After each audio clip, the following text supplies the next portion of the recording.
Hello viewers, welcome to जजा academy Lahore. आज के लेक्चर में हम चैप्टर नंबर 1 डेटा बेसिक्स के इम्पॉर्टेंट शॉर्ट क्वेश्चंस और उनके आंसर्स देखेंगे। ये तमाम शॉर्ट क्वेश्चंस बहुत इंपॉर्टेंट हैं और कई बार बोर्ड के एग्जाम्स में पूछे जा चुके हैं। तो स्टार्ट करते हैं क्वेश्चन नंबर 1 से।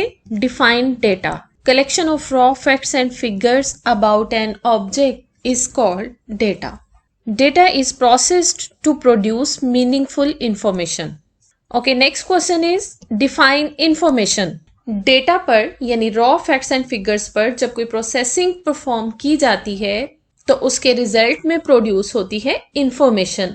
Manipulated and processed data is called information. For example, percentage of a student's result. The next question is differentiate between data and information. Data is a collection of raw facts and figures and information is the processed form of data. Data को हम input के तौर पे use करते हैं, यानी processing unit को data as an input provide किया जाता है और आफ्टर प्रोसेसिंग जो आउटपुट मिलती है उसे कहते हैं इंफॉर्मेशन। डेटा हमेशा लार्ज इन वॉल्यूम होता है और information is small in volume. Data is independent and information is dependent on data. Next question is describe data capturing. Data को कैप्चर करने का मतलब है डेटा को कलेक्ट करना। Process of collecting information and changing it into a form that can be processed bye a computer.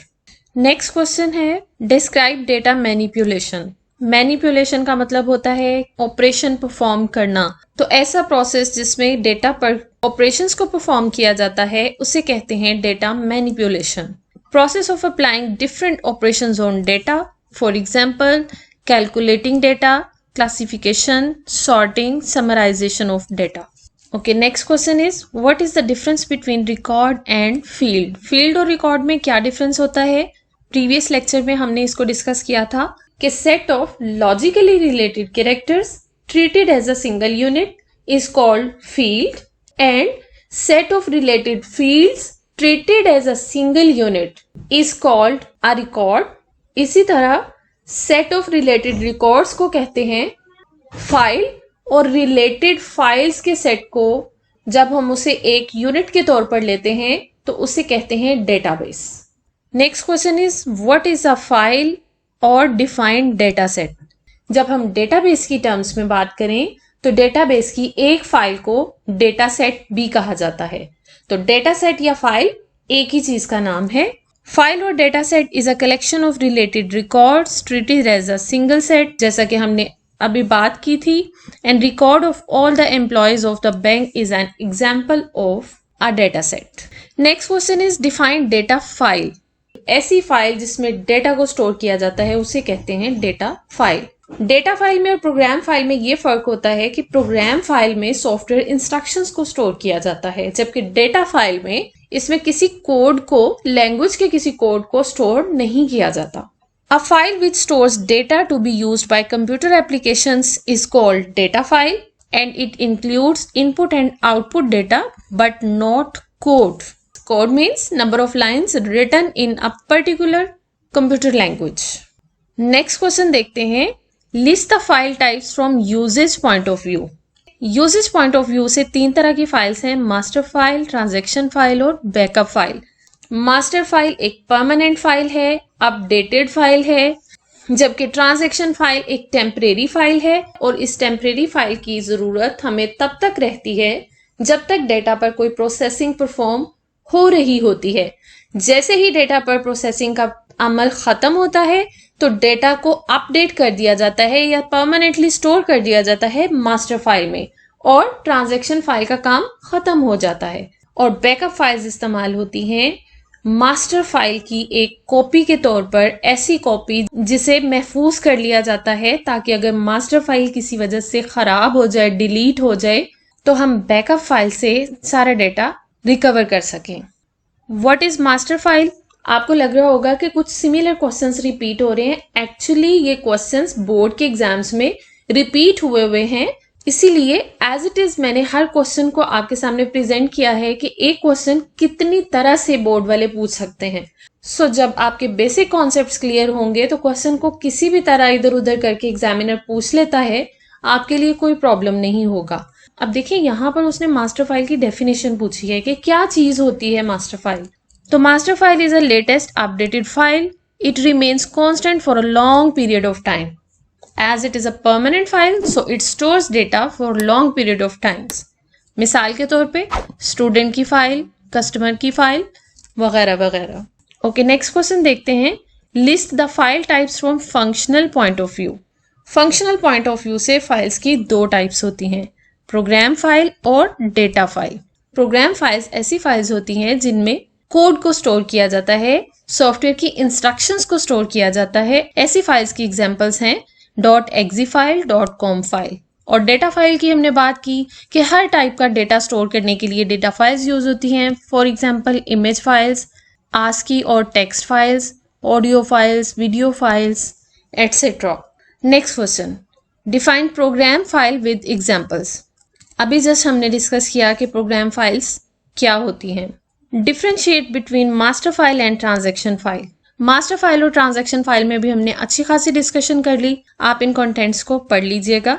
Next question देखते हैं, what is meant by file organisation. Technique used to store records physically on secondary storage device is called file organisation. For example sequential files, direct और random files. इस question को हमने पिछले lecture में भी detail में डिस्कस किया था। Okay, next question is what is direct file and sequential file. अब देखिए यहाँ पर उसने डायरेक्ट फाइल और सिक्वेंशियल फाइल में फिर से फर्क पूछ लिया है, तो देख लेते हैं डायरेक्ट फाइल एक्सेस और सिक्वेंशियल फाइल में डिफरेंस। डायरेक्ट एक्सेस फाइल में no particular sequence is required. जब हम फाइल्स को स्टोर करते हैं तो हमें किसी सीक्वेंस का ध्यान नहीं रखना पड़ता, हम फाइल को मेमोरी पर किसी भी जगह पर किसी भी एड्रेस पर स्टोर करवा सकते हैं। जबकि सिक्वेंशियल फाइल्स को एक सीक्वेंस में ही स्टोर किया जाता है, यानी एक फाइल के बाद दूसरी, दूसरी के बाद तीसरी एंड सो ऑन। और जब हमने फाइल्स को एक्सेस करना होता है तब भी हमें किसी सीक्वेंस की जरूरत नहीं पड़ती, हम डायरेक्टली फाइल को एक्सेस कर सकते हैं चाहे वो जिस एड्रेस पर भी स्टोर्ड हो। लेकिन अगर हम सिक्वेंशियल फाइल को एक्सेस करना चाहें तो फिर जिस सीक्वेंस के साथ फाइल्स को स्टोर किया गया था उसी सीक्वेंस में फाइल्स को रिट्रीव भी किया जाता है। यही वजह है कि डायरेक्ट एक्सेस बहुत फास्ट एक्सेस होती है जबकि सिक्वेंशियल एक्सेस वेरी स्लो होती है। नेक्स्ट डिफरेंस इज, जब हमने डायरेक्ट एक्सेस मेथड को यूज करके फाइल को स्टोर करना हो तो दो या दो से ज्यादा फाइल्स के लिए सेम एड्रेस कैलकुलेट हो सकता है, क्योंकि इस मेथड में किसी खास सीक्वेंस को फॉलो नहीं किया जाता। जबकि सिक्वेंशियल फाइल्स को जब हमने स्टोर करना हो तो फाइल हमेशा आखिरी पॉइंट पर नेक्स्ट अवेलेबल एड्रेस पर स्टोर की जाती है। फॉर एग्जांपल अगर 8 फाइल स्टोर्ड हैं तो 9वीं प्लेस पर नई फाइल को स्टोर किया जाएगा। To read last record all preceding records have to be read. जब हमने लास्ट वाले रिकॉर्ड को रीड करना हो, एक्सेस करना हो, तो पिछली तमाम फाइल से गो थ्रू होना पड़ता है। Next question is, what is the purpose of index file. Indexes कहते हैं कीज को। Index file is used to access records of database randomly using file key और इंडेक्स। डेटाबेस में फाइल कहाँ पर स्टोर है, उसका एड्रेस, उसकी लोकेशन को इंडेक्स में स्टोर कर दिया जाता है।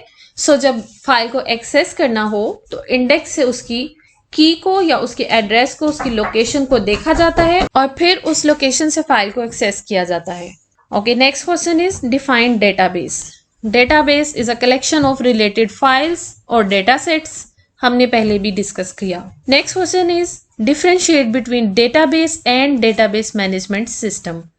डेटाबेस कहते हैं कलेक्शन ऑफ डेटा सेट्स को या कलेक्शन ऑफ रिलेटेड फाइल्स को, लेकिन डेटाबेस मैनेजमेंट सिस्टम एक सॉफ्टवेयर का नाम है जो कलेक्शन है डिफरेंट प्रोग्राम्स की, जिन्हें इस्तेमाल करके हम डेटा को स्टोर करते हैं, डेटा को एक्सेस करते हैं, उसे अपडेट कर सकते हैं, उसमें कुछ चेंजेस कर सकते हैं। तो database is a collection of logically related data sets और फाइल्स, जबकि database management system DBMS is a collection of programs that are used to create, maintain and access database. Next question is list 3 examples of database system. Database के 3 examples देख लेते हैं। An organization maintaining all information of sales.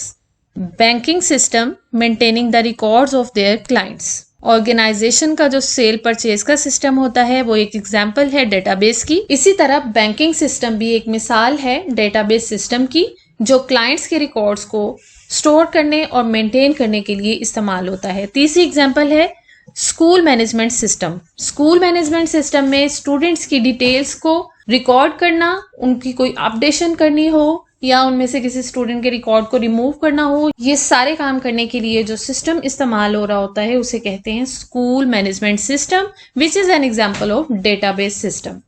Next question is why do people use database.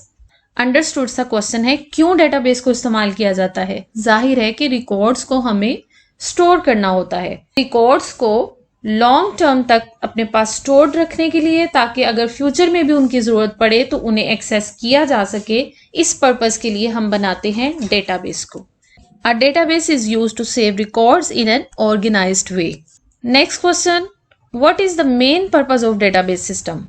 Database system is used to maintain data and retrieve that data in an organized way. Next question, list different objectives of databases. Objectives क्या होते हैं database के? Data integration यानी different location से data को एक जगह पर collect करना, एक जगह पर इकट्ठा करना। Data integrity, data integrity कहते हैं correctness and consistency of data। अगर एक ही डेटा यानी डेटा की एक ही फाइल डिफरेंट लोकेशंस पर पड़ी हुई है तो उसकी कंसिस्टेंसी का मतलब ये है कि अगर आप एक लोकेशन पर पड़ी हुई फाइल को देखें तो उसके डेटा को किसी भी दूसरी लोकेशन पर पड़ी हुई डेटा फाइल के साथ एग्जैक्टली मैच करना चाहिए, यानी एक ही तरह की इंफॉर्मेशन तमाम लोकेशंस पर अवेलेबल होनी चाहिए। अब नेक्स्ट ऑब्जेक्टिव है डेटा इंडिपेंडेंस। डेटा इंडिपेंडेंस का मतलब ये है कि डेटा को सॉफ्टवेयर से अलग रखा जाए। फॉर एग्जाम्पल, अगर एक फाइल किसी पर्टिकुलर सॉफ्टवेयर में डिजाइन की गई है, अब अगर उस सॉफ्टवेयर में कोई तब्दीली लाने की जरूरत हो तो उस चेंज का या उस तब्दीली का डेटा फाइल पर कोई असर नहीं पड़ना चाहिए। ऑब्जेक्टिव्स ऑफ डेटाबेस पर मैंने बहुत अच्छा लेक्चर डिलीवर किया हुआ है। अगर आप इसकी डिटेल में जाना चाहें तो मैंने ICS पार्ट 2 के तमाम लेक्चर्स चैप्टर वाइज इस वीडियो की डिस्क्रिप्शन बॉक्स में डाल दिए हैं। आप वहां से जाकर चैप्टर नंबर 1 से ऑब्जेक्टिव्स ऑफ डेटाबेस के लेक्चर को व्यू कर सकते हैं। Next question is define data integration. इसको मैंने डिफाइन कर दिया। Next question is define data integrity. इसे भी हमने डिस्कस कर लिया। Next question is what is meant by data independence. A mechanism that is used to make logical और physical changes in the database without affecting actual data, यानी actual data जो database software के अंदर stored है उस data पर असरअंदाज हुए बगैर हम डेटाबेस सिस्टम में कोई भी चेंज अप्लाई कर सकते हैं। चेंजेस दो तरह की होती हैं, लॉजिकल चेंजेस और फिजिकल चेंजेस। लॉजिकल चेंजेस में देखें, change in table format without changing data that is stored in table. For example, अगर एक टेबल है स्टूडेंट का टेबल, उसमें स्टूडेंट के रिकॉर्ड्स पड़े हैं, तो अब अगर स्टूडेंट के टेबल के स्ट्रक्चर में कोई चेंज लाना हो तो उस चेंज का स्टूडेंट्स के रिकॉर्ड पर कोई असर नहीं होना चाहिए। इसे कहते हैं डेटा इंडिपेंडेंस। और फिजिकल चेंज में क्या होगा, change of hard disk to upgrade storage system will not affect database.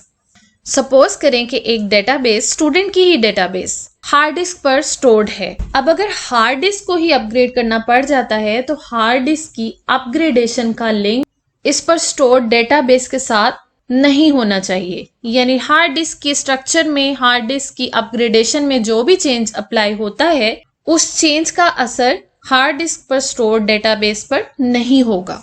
Next question is right any two objectives of database management system. ये क्वेश्चन भी हमने ऑलरेडी डिस्कस कर लिया। अगला सवाल देखते हैं, list down any 2 features of database management system. Database management system के बहुत सारे अच्छे फीचर्स हैं, जिनमें 2 फीचर्स को यहाँ पर एनलिस्ट किया है। एक है data dictionary. Database management system में जितनी भी टर्म्स इस्तेमाल होती हैं डेटा से रिलेटेड, उन तमाम टर्म्स को डेटा डिक्शनरी के अंदर स्टोर किया जाता है। और दूसरा है रिपोर्ट जनरेटर। ये फीचर इस्तेमाल होता है जब हमने डेटाबेस में मौजूद डेटा की बेस पर अगर रिपोर्ट्स जनरेट करवानी हो। मिसाल के तौर पर स्टूडेंट्स की डेटाबेस में से स्टूडेंट्स की परफॉर्मेंस को चेक करने के लिए हम उनकी परसेंटेजेस कैलकुलेट करके एक रिपोर्ट क्रिएट करते हैं। तो जो रिपोर्ट क्रिएट की जाती है उस क्रिएटर का नाम है रिपोर्ट जनरेटर।